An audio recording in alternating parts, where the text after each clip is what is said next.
That's right, Shweta. Good morning to you. Hi, Amit. Yes, markets have opened marginally low in the red. I think what we have seen is the sell-off pressure that has engulfed the Asian markets. Asian markets are down about 1% or so. We've seen a little bit of an impact on the Indian markets. We can't really call it a blow because last when we checked, Nifty and Sensex were down just about 0.3% or so. Nothing really scary out there despite the gloom of red which is on the screen right now. We see that mostly all indices are marginally low this morning. Nifty 50, Sensex both down about 0.3, 0.4% when markets opened at about 9:30 a.m. Of course, the contrast that we are seeing is in the small cap space. I think investors who got spooked with the high selling in Asian markets are seeming to find some solace in the smaller sized companies. But look at the indices on the right, the international indices. Look at US markets, Dow Jones, S&P 500, Nasdaq, all in the red. Even Asian markets, Nikkei 225, Hang Seng trading low this morning. So what we're really seeing, I think, in the US are fears of inflation.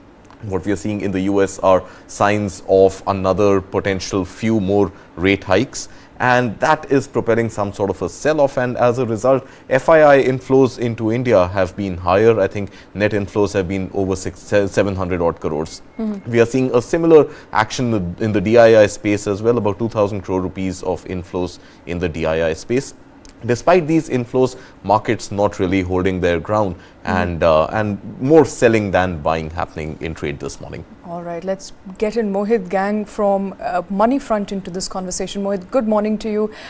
What's triggering this sell-off in the Asian market? I mean, Indian market still holding strong there, but all major indices in Asia down by about 1% this morning. Oh yeah, absolutely, Shweta. I think, look, the trigger always comes from the US markets, and I think the way bond yields have been rising out there, the US 10-year bond yield is almost at around 4.28, 4.3 odd %, which is a fairly high level. And I think the Fed commentary was not so good last night, and which indicates that there might perhaps be more rate hikes out there in the open, right? And which is what is spooking the global markets. If you see the dollar index yesterday, it's touched a high of almost 103, right? So dollar going up, US bond yields going up doesn't augur very well for the global markets, right? And even the commentary from China has not been great. Chinese markets have been slowing down. You saw a rate cut in the Chinese, which the Chinese government did, Chinese central bank did, in fact, by around 15 bips, which was a fairly large rate cut by the Central Bank of China.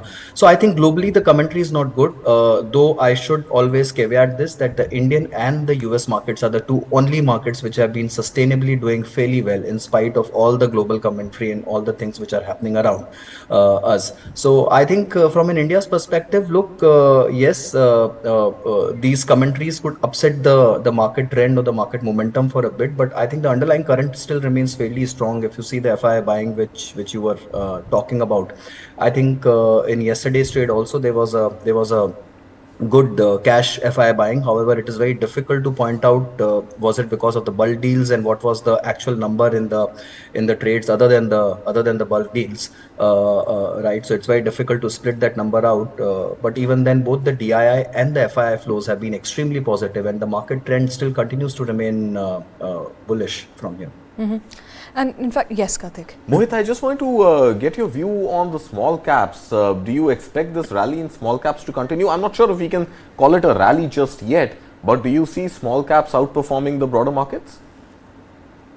Look, it's very surprising though, but even today and yesterday, the mid-cap index has been higher, right? So even today, when the Nifty and let's say top 100 stocks have been showing down, the mid-cap index in the morning, when I saw it, was trading higher, right? And even the small-cap index, and which has been showing surprisingly good amount of resilience. Now, the whole problem is at a very broader level, the index looks expensive now. The trade has played out fairly long, and I think the cream has been taken off the table. It's very difficult now to find companies which are still reasonably quoting at good valuations. There are opportunities galore, but yes, at a whole level, I think the index now is looking more expensive than it was 2-3 months back. All right, and what are you making, Karthik, also of the Fed commentary, of the fact that in the FOMC meeting or the Fed meeting on 25th and 26th of July, Fed remains divided whether there's going to be a further rate hike or not. Inflation continues to be a major problem in the US, in India, other developing economies, China, Russia.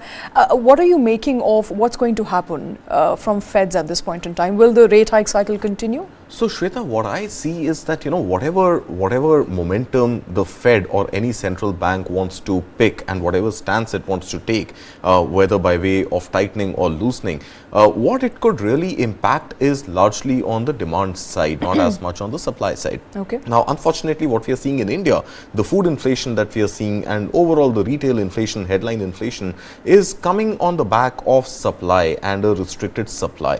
So even if, let's say, we'll come to the US, but even if RBI decides to tame inflation, food inflation, crude inflation, oil inflation is not something that the RBI can do much about because there are supply side constraints over there. What we are seeing in the US is a little different. In the US, I think there is definitely need to tame down inflation by way of constraining the demand side, and which is where perhaps further tightening could help. There is excess liquidity still in the system, and I think the government would want, or the Federal Reserve would want to suck that out slightly. And how many more cycles is the question? Now, of course, there is going to be division on both sides in the US because you have the you have the doves who are saying that, hey, let's not tighten it anymore, and industry credit offtake needs to pick up, and you cannot really have a banking system which in any case is right now being rated in the negative. In fact, Fitch has gone slow on JP Morgan as well, and some other smaller banks in the US also, not on the brink of collapse just yet, but definitely there are troubles mounting there. So for this entire US banking system to pick up, for the US economy to pick up, there are going to be some further tinkerings that will have to be done. You want credit to offtake, you want credit to go at certain rates, and for that some Fed intervention is going to be required. But at the same time, you are battling inflation, you are battling headwinds from a demand perspective, for which you may want to tame that demand a little bit. So I think that divisive nature of the FOMC is going to continue. But I have a feeling the hawks are going to persist, and you are going to see another few cycles of rate hikes. Definitely. All right. So that, of course, we'll have to keep a watch on. But coming back to India, some of the block deals that Mohit was referring to, one of them was, of course, with Indigo. Run us through what has happened. Gangwar family has finally sold a part of its stake in Interglobe Aviation, the parent company for Indigo. That's right. So, Mohit, stay with us. I think it'll be interesting to have your perspective on these specific stocks as well. And let's bring up the graphics one by one. Let's start with Indigo, since you mentioned Indigo. Of course, Shobha Gangwal, the wife of Rakesh Gangwal, one of the co-founders of Indigo, and of course the promoters did sort of engage in a public spat of sorts to a point that Rakesh Gangwal is no longer on the board of Interglobe Aviation, or Indigo as it is referred to. So Shobha Gangwal has mopped up about 2,800 crore rupees by selling about 3% of her stake in Interglobe Aviation yesterday. Of course, this comes on the back of the family, the Gangwal family, up until the month of July, holding a 29% stake in Indigo Airlines. Of course, the stake sale has happened in 3 batches yesterday. We've seen about 11.5 million shares going out in the range of 2,441 to 2,427 rupees a share. All in all, making Shobha Gangwal richer by a couple of thousand crore rupees. But what it is playing out on the stock this morning is not great news.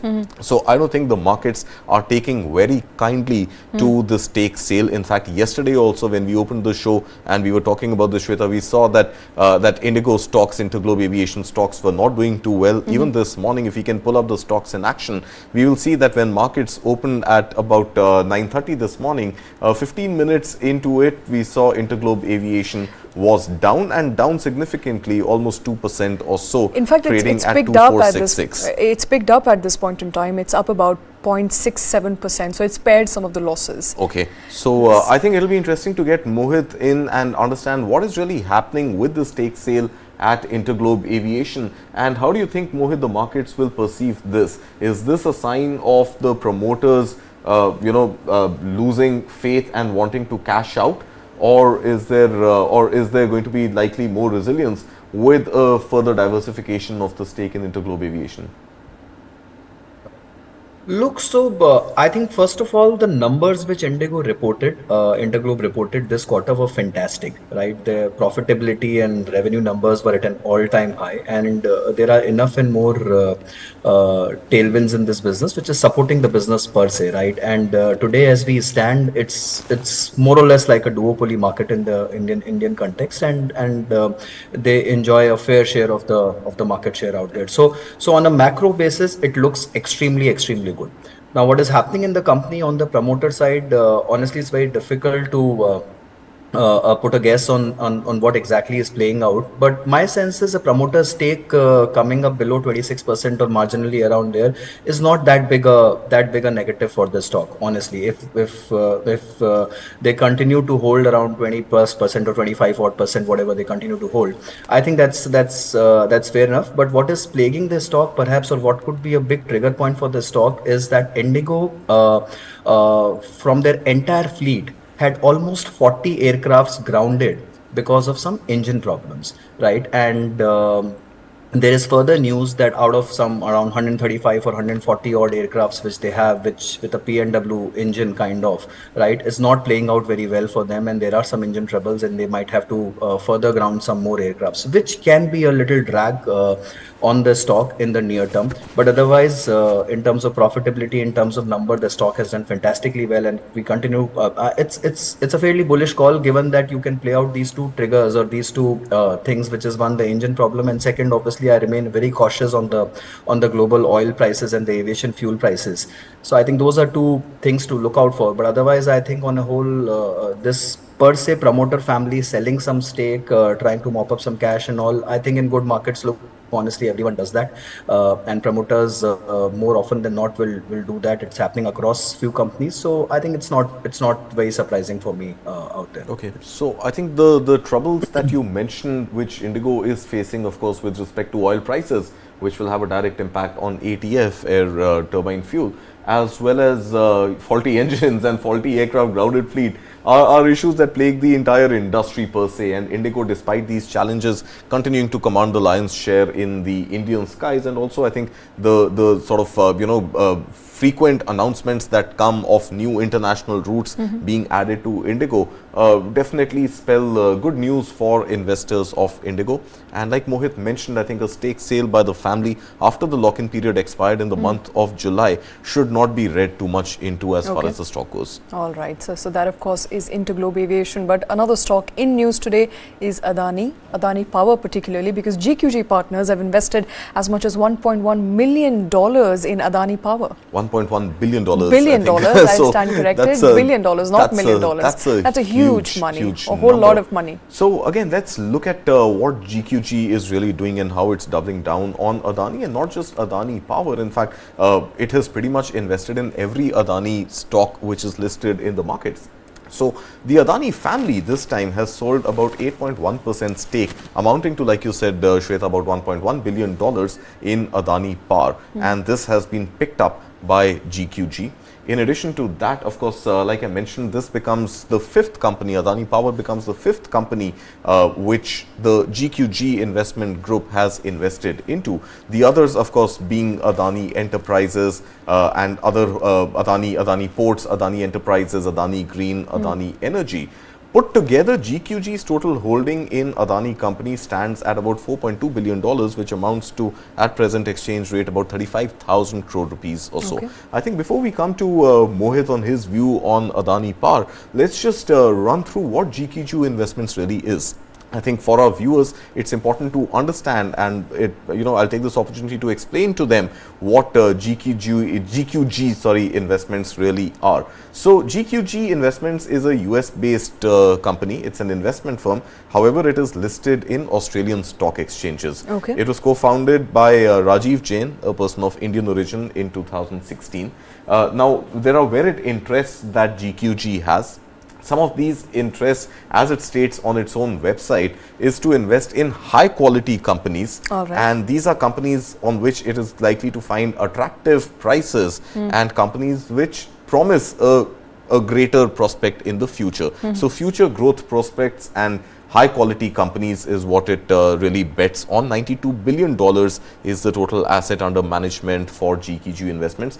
It has sold its stake recently in other Indian companies including ITC, SBI and Reliance Industries, but it continues to hold certain stake in HDFC Bank, in ICICI Bank and Ambuja Cement, which also incidentally is an Adani Group company, except that this time around, or whenever the Ambuja Cement deal happened, it picked it up from the open market and not really from the stake of the family that owned the stake in Ambuja Cements. So, yeah, so news coming in of about $1 billion+ worth of investment, amounting to about 9,000 crore rupees in Adani Power.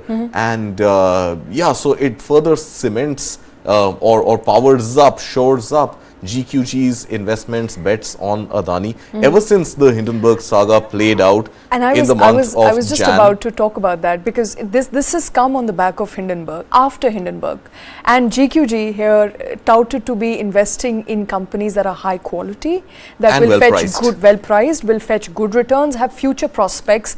In a sense, also, you know, it just augurs well for Adani Group and boosts confidence for investors. Well, I think, yeah, definitely. I mean, it augurs well because there is cash inflow for the Adani family, right? And for the company per se, because bulk deals are being picked up at market valuations. But the beauty really is that, you know, when Adani was trading in the month of Jan and after the Hindenburg research report came out in the last week of Jan, you saw the stocks really tumble down and they continued going down till, you know, all the month, the entire month of February and March, it had ebbed out.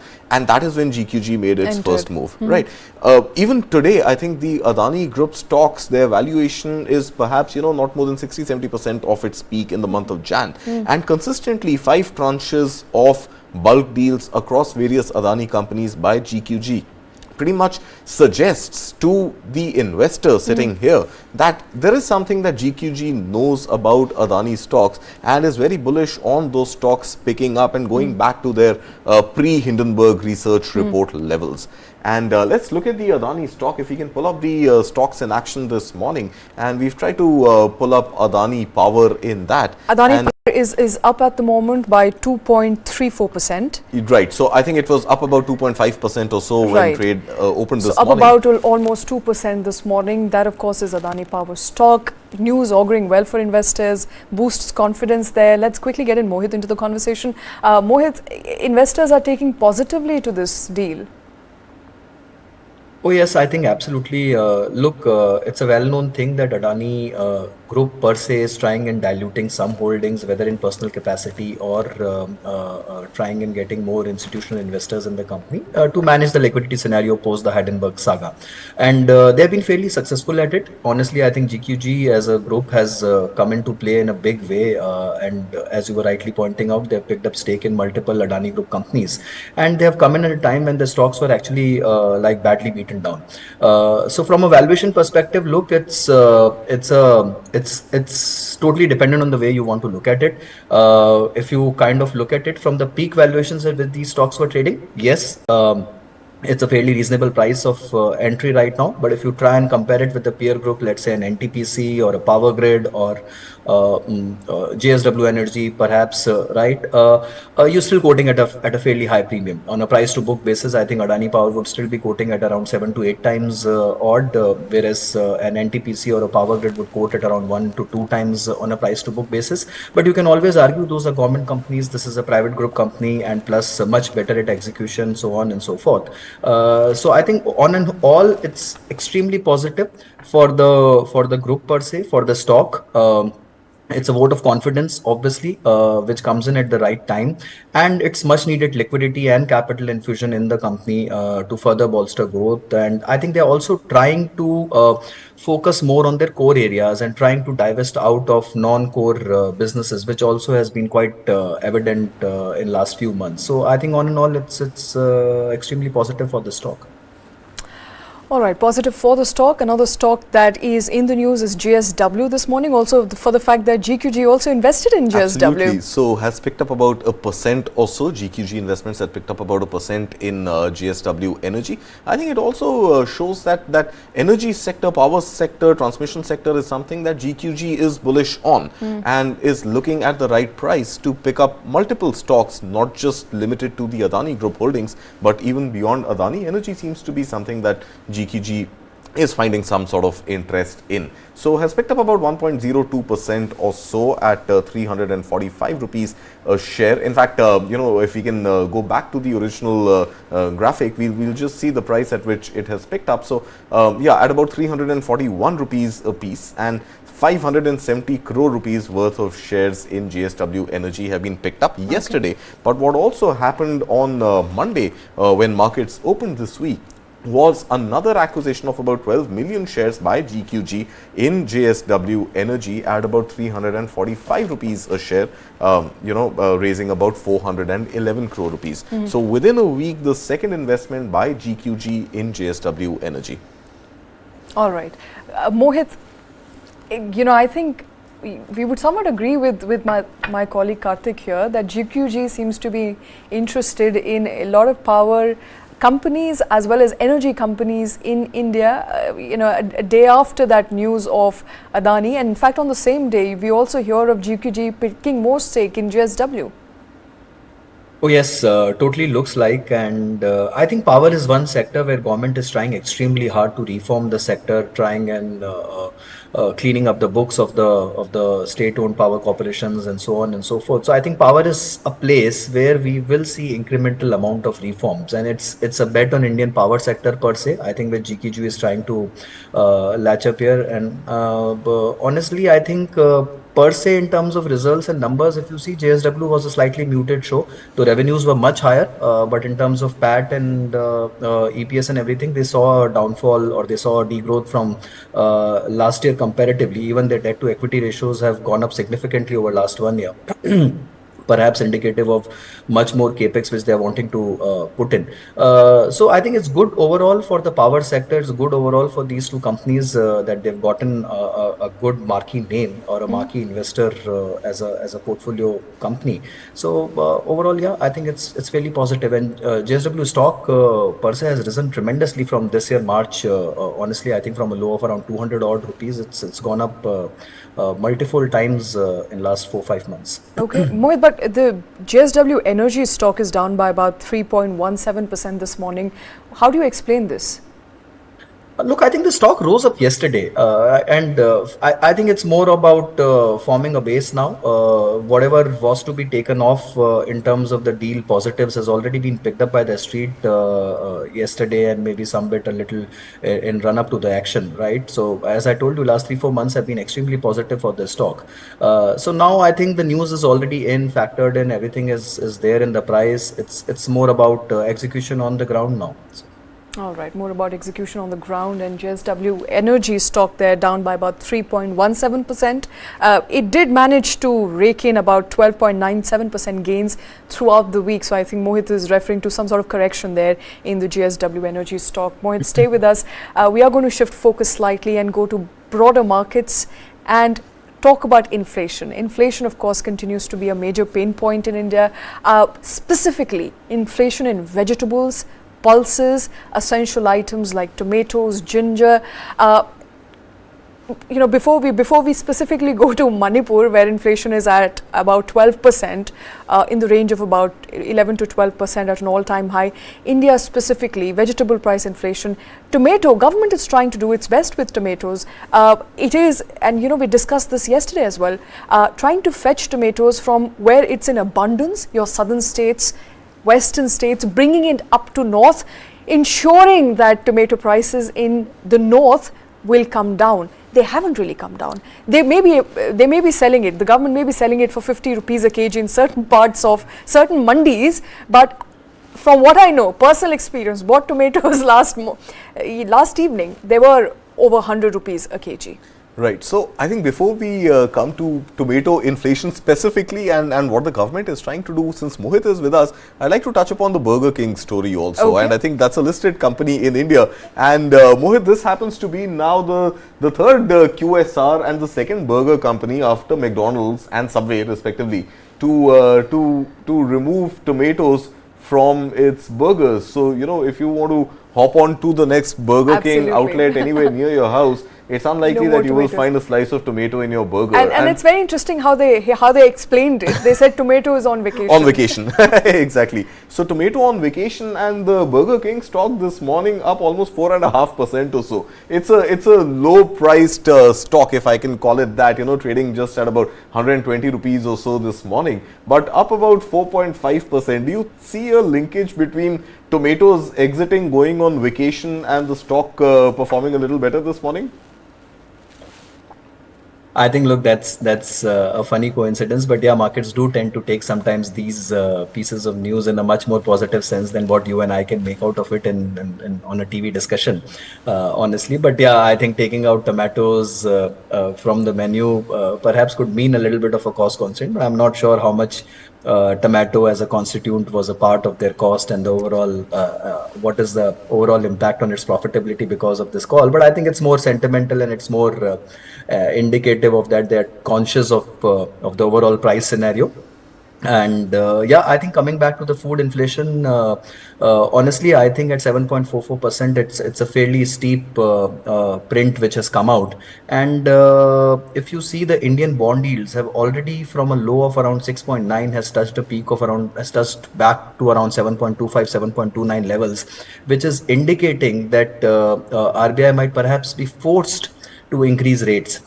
Right, and that's not a very happy situation to be in. Honestly, if the inflation doesn't tame down, there's been uneven monsoons across the country. You have droughts at some place, and you have floods in the other parts of the country. So the overall inflation scenario seems to be going out of control, especially in an election era when your 3 state elections are due this year. I think government will go all out to tame the inflation, and which might even mean that RBI will be even pushed further hard to try and curtail prices, and that can mean rates going up or CRR being again raised as we saw in the last monetary meet, right? So I think markets is a bit jittery on that part. Honestly, inflation to my mind is the biggest concern area right now, and that should continue to be under watch. All right, it's going to be a tough job for RBI. I think the task is cut out by the way of numbers that came out in July. September, of course, will be crucial numbers to track, and upon which I think RBI will have to take a call on whether to hike rates or not. Mohit, my only sort of quarrel with that point of view is that can RBI really do much about taming food inflation when the problem is on the supply side and not as much on the demand side? It's not that people have extra money and hence the demand for tomatoes has gone up and RBI wants to suck that money out of their pockets, but rather it's crop which has been damaged because of untimely rains and not a great monsoon. So can the RBI's policy measures really do anything sizable in taming food inflation? Oh, look, I think absolutely I agree with you on that count. And I think perhaps that's one of the key reasons why RBI has restrained itself from raising rates till now, even though the inflation print has not been under RBI's stipulated 4% kind of a range, right? And I think that continues to weigh upon it. But sometimes, look, I think the politics of it and the optics of it matter more than the reality of it. And honestly, I think it's more about inflation expectations than the actual inflation. Especially in an election year or a run up to the election year, the optics would become a little more visible. Yeah, totally. Honestly, I think election year is a very, very big draw, and government will go all out on this thing, improving the supply side, as you rightly said. Maybe it's easing up imports or doing whatever on that extent. But even the expectation of inflation has to be curbed by RBI, right? So whether it's tightening the overall liquidity scenario, which RBI is already going about, or perhaps raising rates, as you, which I'm still unsure about, but you never know. If push comes to shove, maybe RBI will be forced to do one small rate hike to try and curb the expectation of inflation in the economy. All right, and you know, certain interviews that have come out in the newspapers this morning, that of Finance Secretary and the government bites that have come out since yesterday, also mean that government is taking note of it. In fact, Finance Secretary in an interview to a prominent newspaper this morning said that we are very proactive and we'll do everything we can to try and control inflation. So of course, all hands on deck as far as government is concerned. We'll have to wait and watch out for what more administrative actions will be taken. Mohit, thanks very much for joining with your inputs. We will of course come back to you very, very soon. But moving on to more administrative actions that government is taking. One of them, of course, as I mentioned briefly, is procuring essentials like tomatoes from various parts of the country to north of India, to Delhi, certain mandis here in Himachal, in Delhi, in UP, but it's not available to all, it's only in certain places. But can you now buy tomato for 50 rupees a kg? No, it's going to happen in the days to come. Apparently especially it was supposed to happen from 15th of August. They are procuring it from Nepal. Okay. Half of it has already come. Okay. And another half, that is another 10,000 tons that is going to be coming in the times to come, and that will be retailed at 50 rupees a kg in at least the mandis of North India, especially Uttar Pradesh, Delhi and around.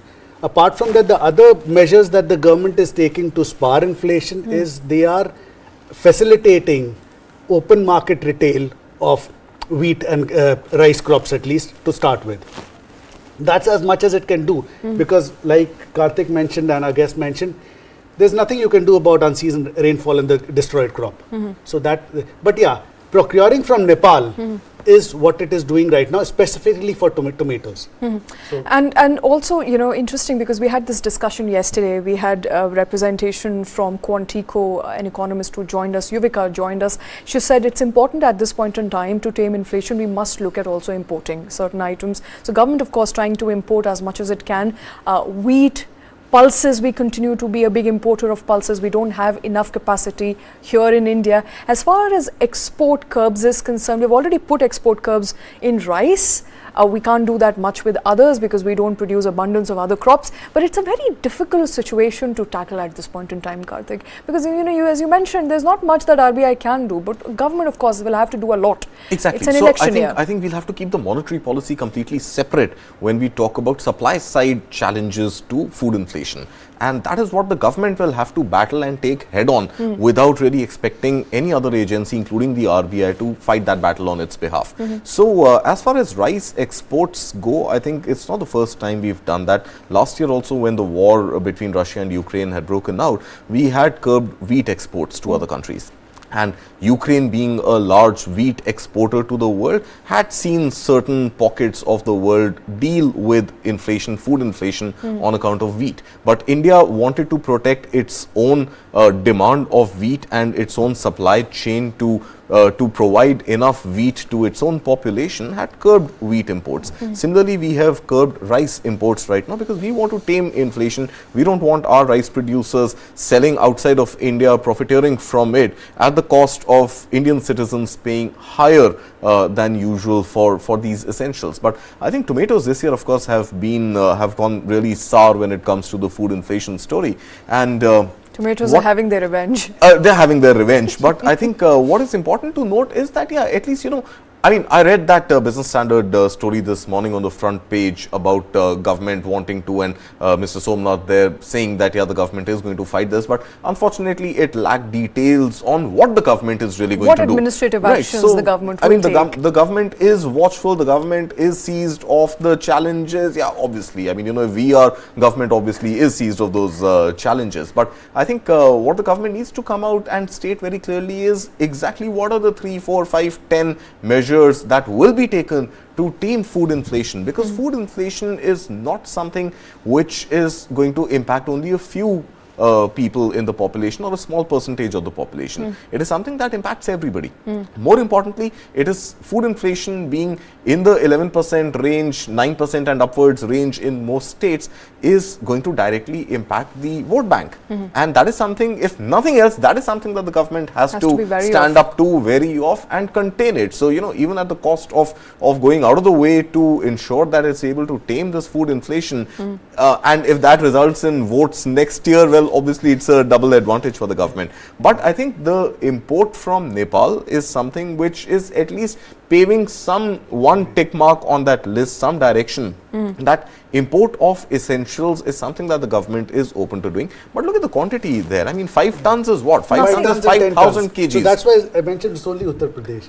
Exactly. But like you mentioned, exports, Nepal has requested Indian government to ease rice and wheat exports to them. Obviously, it has to be a give and take. It has to be a give and take. So the point is, 5 tons is what? 5,000 kgs. 5,000 kgs is nothing. Is pittance, right? And the next tranche of 10 tons, 10,000 kgs is also very little. So I'm saying, you sell this at 50 rupees a kg, it's going to evaporate within a few minutes or hours at best. I mean, this stock is not going to last you a day. So that's why they specified it's only Uttar Pradesh and probably Delhi. It has to be Uttar Pradesh because of the proximity to Nepal. So it's going to come by road most probably. It will go into maybe eastern Bihar, eastern UP and some parts of western Bihar to begin with.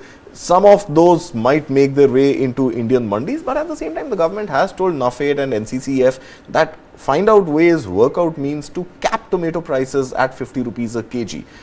How it does that, what is the magic wand any of them have, it's something that needs to now be disclosed. How long are citizens going to face with this issue of high tomato prices? Absolutely. And not just tomato prices, overall veggie prices. You look at ginger, you look at green chilies, you look at potatoes. I mean, everything is becoming difficult to perhaps prepare and eat 2 square meals a day. Basic essential items are priced and at a very exorbitant price. Vegetables at a very exorbitant price at this point in time. And speaking from experience, I'm sure it's very difficult for an average person, for someone who's a daily wage earner to procure these items. These are eatables. What do you eat if you can't eat vegetables? I think the government will have to be very, very careful. And if anybody's been able to buy tomatoes at 50 rupees a kg, please write to us. Let us know. But moving on to a state that Newsline has been talking about for a while, and that is Manipur. The unrest in Manipur continues unabated. Inflation up by as much as 12%.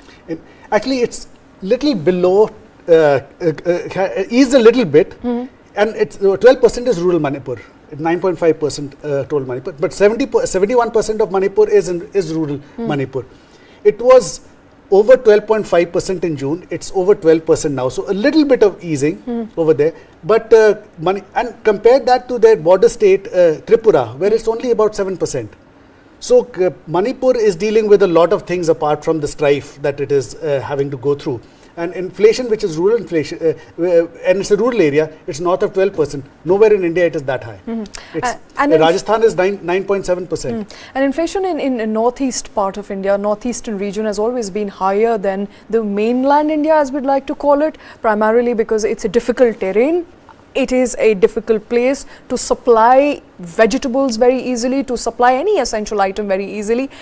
And that is reflecting now, mainly on the back of the fact that the unrest is making it more and more difficult by the day. Absolutely. So like Amit mentioned, the only battle being fought in Manipur is not between the Kukis and the Meiteis, right? The battle has gone on at an individual level where every single resident of the state is dealing with a high inflation. And 70%, in excess of 70%, 71% or so of the state of Manipur still belonging to a rural section of society, and just about 30% or so, less than 30% being urban. Look at the rural inflation numbers. 12%, an average of excess of 12% over the last 3 months. When the conflict had broken out in the month of May, so when April data of inflation came, food inflation was just in the region of about 5% or so.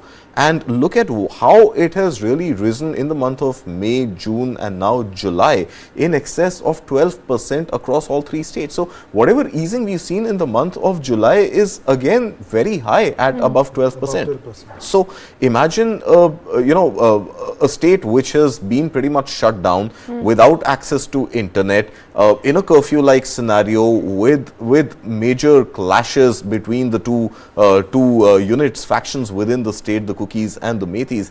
And on top of that, of course, because of all of this, supply into the state further gets constrained. And the least that the residents of the state deserve, no matter which faction they belong to, no matter which community they belong to, are 2 squares a day. And if that is coming to them at a price point 12% higher at a time when whatever job opportunities or whatever employment or daily wage activities that they would have been employed in have been further curtailed because of the violence, it is obviously going to spell havoc for the residents of the state. And this 12% is, like again Amit mentioned, the highest across India. Even other states like Jharkhand and Rajasthan, which have been infamous for high food inflation, are still dealing with single digit inflation. And here you've got a Manipur which is dealing not just with border mark double digit, but a excess of 12% inflation is horrible news for the state. Absolutely. Mired in violence, saddled in high prices, difficult to live net for an average Manipuri at this point in time in the region. The startling figure is last year at this time, the CPI in Manipur was 1%. Okay. Right. So that also basically tells you what violence has done to the state of Manipur. Monsoons, what they've done. Absolutely. Let's move on. A story we are tracking since yesterday, that of Make in India, and Make in India iPhone 15 particularly. The iPhone 15, which is about to be launched next month, in the month of September, 12 September, will be made in India. Yeah, most of it. And the best thing about this is that India lagged behind China by 9 months in their iPhone deliveries till iPhone 14 happened, that too this year itself.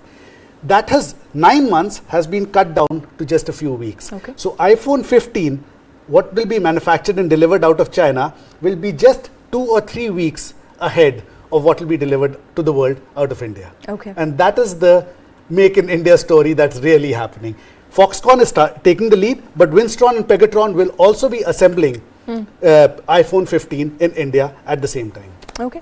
Winstron and Pegatron, of course, being the facilities of Foxconn in India. No, Winstron, competitors Apple, for the Apple. Right. Winstron is with Tata's now. Right. Winstron with Tata's now. But we don't, I think the larger question, of course, we don't know how much of it will be made in India as opposed to assembled in India. But I suppose on the back of an iPhone, you can very soon see Made in India written in big bold letters. Yeah, I hope so. And, it's already happening for some of the iPhone models, not the latest ones. Of course, I think iPhone 14 also, if the information is true, has now been made in India, yes. at least some quantity of that. But what is interesting and important to note here, Shweta, is that even initially, let's say, even if 70%, 80%, 90% of the components are imported and the iPhone is assembled in India, the basic tenets of permitting FDI in manufacturing and for companies to take advantage of the government's PLI scheme, where the government is a part stakeholder in the investments being made by international companies to establish manufacturing production units in India, is the fact that over time localization has to happen. So you may be starting off with assembling iPhone 15s in India. They may carry the Made in India or assembled in India tag, and those are semantics, those are optics. But beyond that, for sure that within, let's say, a 3-year time frame, you will have at least 50% of the components made in India, sourced from India. Locally, so you're really talking about Indian entrepreneurs, Indian MSMEs and high precision scientific equipment MSMEs really waiting for a big chunk of the iPhone manufacturing or components of iPhones to come to them. Imagine what that's going to do to their CV, and imagine what's that going to do not just for their supply to Indian Foxconn, Wistron, Pegatron factories, but even other iPhone factories across the world, because the standardization has to be maintained. iPhone is not going to compromise on quality or on its own standardization because it is an Indian supplier. The standardization has to be uniform for each of its suppliers across the world. That requires skill, that requires training, that requires investments by partner component makers into Indian MSME sectors as well. And over time, from 50%, if it reaches a 70%, 80%, 90% story, that is when you are really talking about the iPhone manufacturing story and the electronics manufacturing story in India really taking off. I think that's what Foxconn how it has, if it is lagging behind China, which has entire clustering of all the linkages by only few weeks. So even if they are procuring parts from other parts of the world, they are doing it pretty quickly. Okay. Or they are finding local users as the government had nudged them to do. So a lag of only 2 to 3 weeks, I think, from 9 months is quite a jump within a year. Of course, quite a jump. And Apple there, of course, committed to making at least 45% and sourcing most of its parts from India by next year. That, of course, is the vision and perhaps a step closer and in fact, to this is the something vision. that Minister Ashwini Vaishnav had also mentioned to our editor Rakesh Khar in the exclusive interview that we aired on Independence Day, and maybe our audience should go and watch that, search for that interview and watch it as well, that electronics manufacturing, smartphone manufacturing is definitely an area where India is going to take a lead. Unlike many other sectors where we have been laggards, and even in electronic smartphones we have been laggards, but it seems that that story is going to end very soon, and we are going to compete head-on with China to supply to the rest of the world when it comes to electronics and smartphones. Right, and another sector where we've been a laggard is the electric vehicle sector. Prime Minister there making a grand announcement also on Independence Day and after that there will very soon be electric buses, the PM e-buses Seva, which will ply in as many as 170 cities throughout the country. 169. 57,000 crore rupees allocated for out of which 1/3 will be from the government, from the center itself. The bigger figure is 1.18 trillion, which is going into e-buses and the enhanced railway infrastructure. So it is total basically mobile infrastructure that the government is going into. E-buses, 20,000 crores from the government, 50,000 e-buses will be deployed, and by 2030 they are aiming at 40% penetration across India. Across buses perhaps. Across buses in India. And these will be targeting cities which have over 300,000 population. So you can look at the second tier cities, but not the extreme rural areas. Because you need infrastructure for it. For infrastructure and probably the e-mobility infrastructure. So that is what they're aiming at by 2030, but it's a big figure. It is a big figure, Karthik. 1.8 lakh crore rupees in any sector is a big number and is a good number.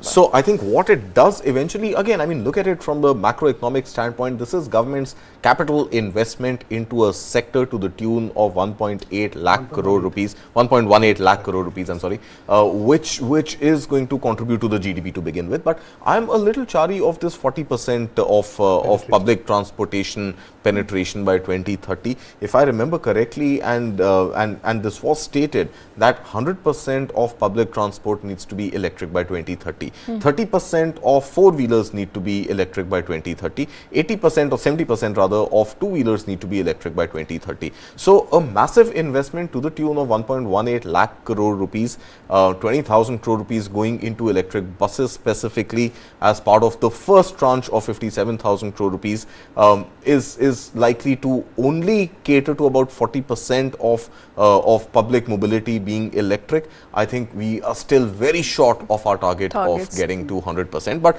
I'm hoping that this number is reflective only of the first tranche and what this investment will do by 2030, and there are going to be further tranches of investments also coming in, which should take us to 100% electric mobility on public transport. I believe there may be a private component as well. Perhaps. Because that will be opened up. So this may be the government component. Private component reminds me, I think we'll have to also closely watch stocks for Ashok Leyland, iSure today, because auto stocks, of course, likely to either get a boost on the back of that news. Some of these buses are going to be procured in-house from these companies. So we'll have to, of course, keep a track of auto stocks. But good news there for India's electric vehicle vision, dream, although not very close to the target, but reaching target somewhere at 40% electrification of e-buses, or buses rather, by 2030. Close to the target, but I think still...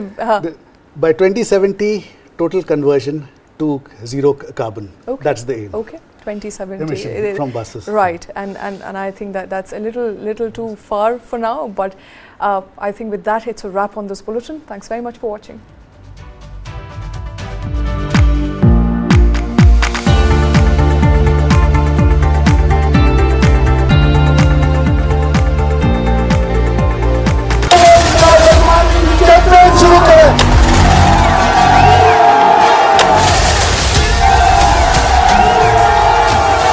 मैं इमरान अहमद खान नियाजी सबके दिल से हल्फ उठाता हूँ. When Imran Khan came initially into politics, he thought his personal popularity would be sufficient for him It didn't happen.